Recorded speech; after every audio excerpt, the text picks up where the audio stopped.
അല്ല, വളർത്തുന്നാണ്. വളർത്തുന്ന ദൈവം. നിങ്ങളുടെ കുടുംബത്തിൽ ദൈവത്തിൻ്റെ അനുഗ്രഹം കടന്നു വരട്ടെ.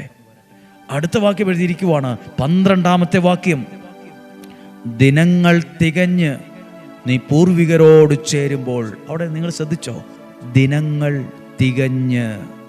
ഡെയിലി ബ്ലെസ്സിങ് പ്രാർത്ഥിക്കുമ്പോൾ, പ്രാർത്ഥനയിൽ ആശീർവാദം കൊടുക്കുമ്പോൾ ഒരു വാക്ക് പറയും, മൂപ്പെത്താത്ത മരണം.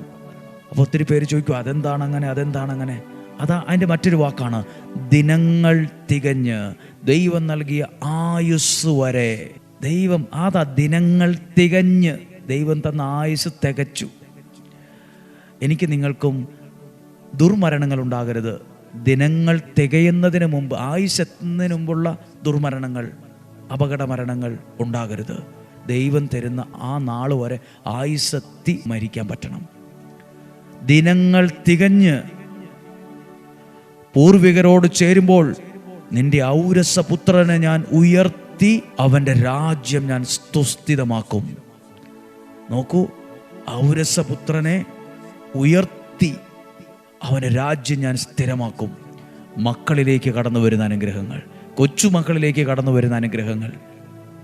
ഇതിൻ്റെ പ്രത്യേകത എന്താ? ദാവീദ് എന്ന രാജാവായിരുന്നിട്ടും ദാവീദ് ദൈവത്തെ ആരാധിച്ചതുകൊണ്ട് ഒരാരാധനയിലൂടെ വെളിപ്പെടുന്ന അനുഗ്രഹങ്ങൾ കണ്ടോ?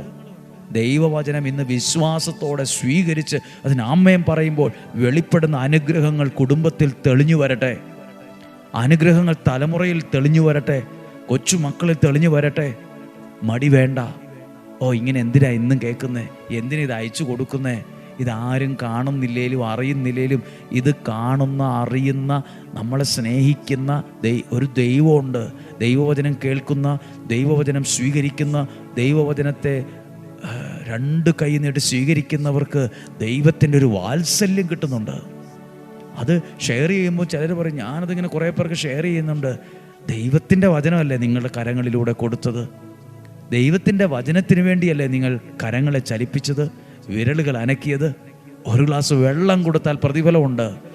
അപ്പോൾ ദൈവത്തിൻ്റെ വചനം ഞാൻ എന്നെ കൊണ്ട് കഴിയുന്ന വിധത്തിൽ വേറൊരാളിൽ എത്തിക്കുമ്പോൾ അതിൻ്റെ പ്രതിഫലം തരുന്നത് നാട്ടുകാരല്ല, അതിന് പ്രതിഫലം തരുന്നത് ദേശക്കാരല്ല, അതിൻ്റെ പ്രതിഫലം തരുന്നത് സർവശക്തനായ ദൈവമാണ്. ദാവീദ് ആരാധിച്ച ദാവീദിനെ ഭൂമിയിലുള്ള മഹാത്മാക്കളെ പോലെ ഉയർത്തും. തിന്മയിൽ നിന്ന്, ശത്രുക്കളിൽ നിന്ന് ശാന്തി നൽകും. മക്കളെ ഉയർത്തി ഞാൻ നിനക്ക് ആയുസ്സെത്തി ദിനങ്ങൾ തികഞ്ഞ പൂർവികരോട് ചേരുമ്പോൾ മക്കളെ ഞാൻ ഉയർത്തി ആ രാജ്യം സുസ്ഥിരമാക്കും. ഇതിൽ കൂടുതൽ അനുഗ്രഹം എന്താണ്? എന്തേറെ നന്മകളാണ് വെളിപ്പെട്ടത്.